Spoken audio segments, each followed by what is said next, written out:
Tom and I grew up with a head knowledge of who God was, but it was really through a particular trial in our life that we came to a heart knowledge of God. When our son Nicholas was 3.5, I was working in our office as a physician. I received a call from the Medic 1 doctor that my son had had a seizure at home.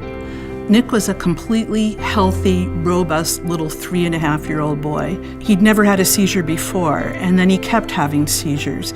We transported him to Children's Hospital, and for 10 days, he had continuous seizures despite the best efforts of the hospital and the prayer support from BelPres and family. On the night that Nick died, God really prepared me that Nick would die.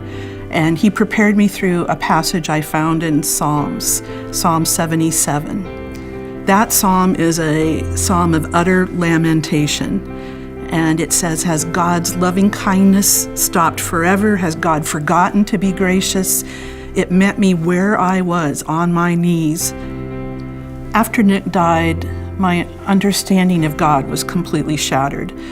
I had grown up with this concept of God as kind of a cosmic vending machine where you put in your prayer quarters and God gives you what you ask for.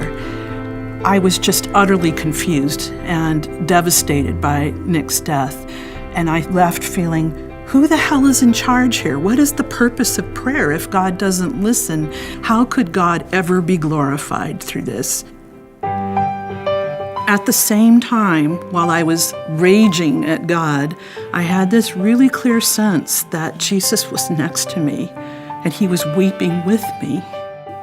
God gave meaning to the loss of Nick for me by helping me to understand his love for me in a new way.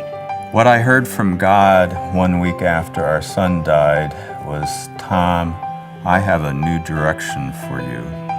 God was in essence saying, Isaiah 41:13, do not fear, Tom. I'll take your hand and help you. My personal life before Nick died was as a perfectionistic, performance-driven physician who served his patients' needs before his family's needs. I clearly sensed God's guiding hand telling me to leave private practice to spend more time with my family. After Nick died, I had a tremendous need to help other people's children. And eventually we started traveling to Guatemala with BelPres mission trips. And over a series of trips, I just developed a deep love for those families and those children. When the partnership ended, I wanted to keep seeing them. And there were other people like me. So in 2011, we started the Nicholas Fund for Education. After 6th grade, the kids have to pay tuition to go to school. So our scholarship program provides scholarships so that students can go beyond the 6th grade. The Nicholas Fund has been such an exciting thing to be involved with. From the very beginning, we have depended on God for everything. And it just blows my hair back to see the way God has answered our prayers time and time again. I just want to say that I feel that our son Nick is alive. He's alive through everything that we are doing through the Nicholas Fund for Education, and he inspires me every day.